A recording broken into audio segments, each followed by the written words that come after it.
Hello, everybody, and welcome to a special edition of More Sports and Less Levine. We're talking football, and it's not draft-related in April, along with Les Levine and Browns beat reporter Dan Labbe from cleveland.com. I'm Dave Bacon. The schedule release is official. Let's take a look at how the Browns will line up in the 2019 season. A home opener against the Titans, then a couple of nationally televised primetime games. Jets Monday night, Rams Sunday night. Week 5, another nationally televised primetime game in San Francisco, Monday Night Football against the 49ers. The bye week comes in Week 7. Week 9, Broncos in Denver. Then Week 10, Kareem Hunt eligible as the Browns play at home. Another nationally televised game Thursday night at home against the Steelers. And then the Browns wrap it up with some games that are eminently winnable. The Bengals at home, the Cardinals on the road, and then in Cincinnati for Week 17. That is how the schedule lines up. 4 nationally televised games in prime time. Les Levine, you looked at the schedule, you saw it. What grabs your eye here? What game really has you intrigued? The game that I think is really interesting is Week 11. The Browns taking on the Steelers on a Thursday night, a national televised game. And by that time, you're going to know if they're real contenders or not. Dan Labbe, I'll put the same question to you. You've suffered through some rough times as a beat reporter. This is a nice. It shows you what the country is thinking. What game grabs your attention? Yeah, I mean, I love those 2 Pittsburgh games. It sets up that AFC North race. But how about the Rams Sunday night game? I think people forget how good the Rams are because the last time they saw them was the Super Bowl. They played terrible, but the Rams are still a really good team, one of the best teams in the NFL. They're coming to Cleveland. Sunday night game, national spotlight, 2 young quarterbacks. I think that's a really fun game. Are either of you surprised? 4 primetime games. That's a significant amount. It wasn't too long ago. 2017, there was none. Yeah. So now there's 4. And they've only been in 13 nationally televised Monday or Sunday night games since they came back in '99. No, I'm not surprised. They're the darlings of the NFL world, and I think the NFL people would like to see the Browns do well. Dan, what about? I mean, there's some star power. Yeah, I'm not surprised at all. You have Odell Beckham now in the fold. Of course, Baker Mayfield already meant you were going to get more primetime games, but I think when you added Beckham in, and then what was interesting was like that Patriots game is at 4:25, and I wonder how much like CBS fought to keep that in that 4:25 national slot and not let NBC get it, not let ESPN get it. I think there's maybe some fighting there for those games. And the other thing is they can have a game flexed to a primetime game Sunday night or even Monday night later in the year, but we'll see how that goes. Let's welcome in Doug Lesmerises, columnist from cleveland.com. He joins us. Doug, I know you're up to date on this. What game grabs your attention that you've seen from this schedule release? I think it's the fact they get a bye week before going to New England. That makes that, to me, am I going to say a very winnable game in New England? Yeah, I'm going to call that a very winnable game in New England. You give the Browns a chance to absolutely, in the middle of the season, put their best foot forward against the kings of the NFL. I think that is an exciting thing. The schedule could have put you in a position where you would have decreased the chances of putting your best foot forward.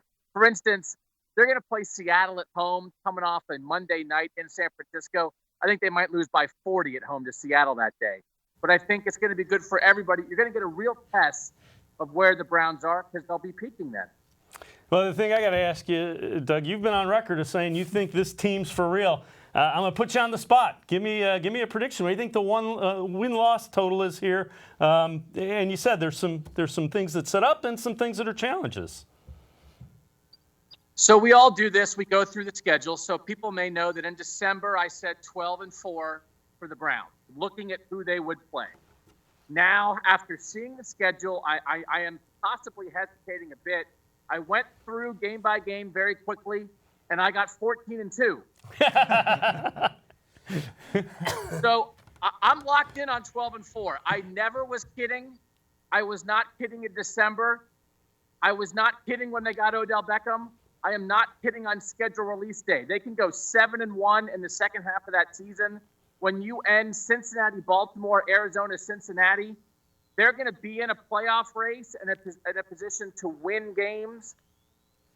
12-4.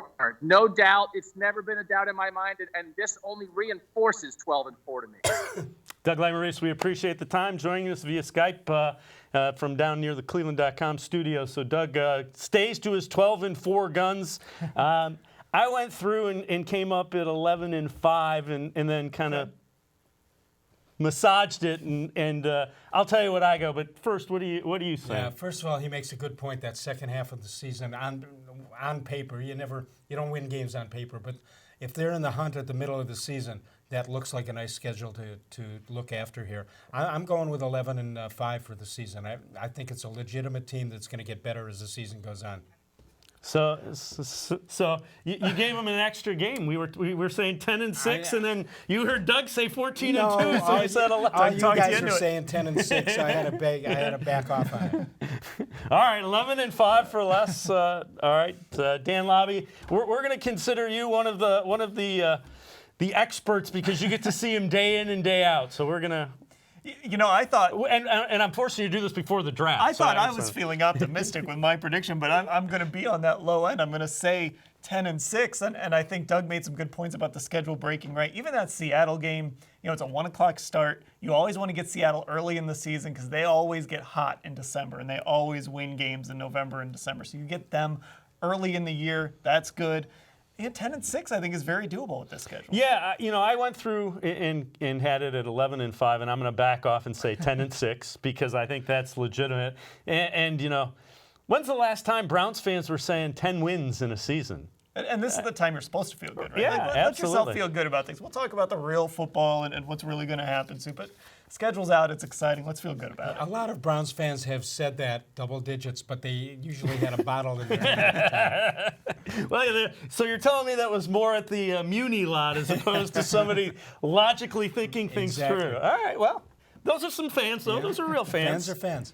The other thing is the 4 nationally televised games in prime time are by far the most.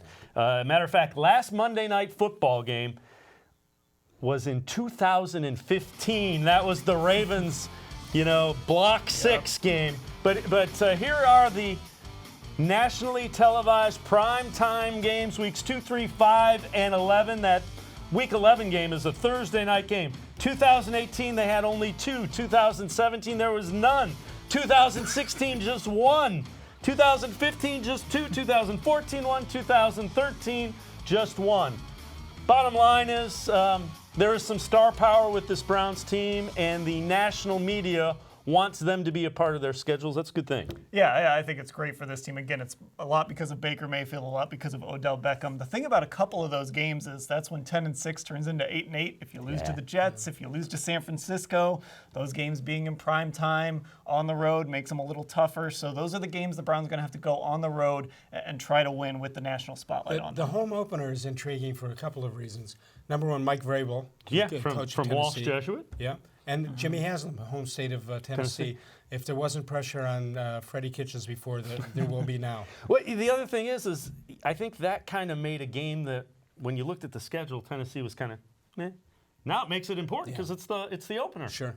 It really gave some validity to it. Let's get a final thought. Final thought on it, schedule release.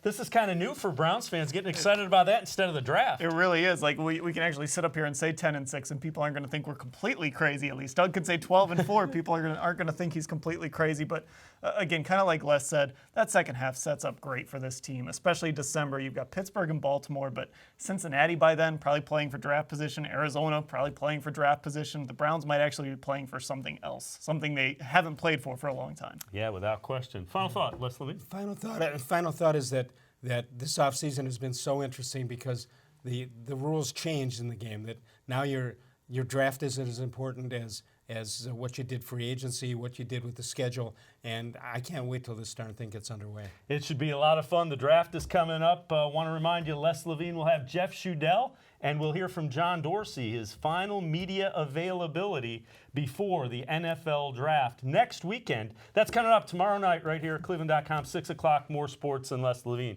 For Dan Labbe, Doug Lesmerises, Les Levine, I'm Dave Bacon. We appreciate it. We've had a lot of fun. Schedule release is here, and we're thinking the Browns are a playoff team. Have a great night, everyone.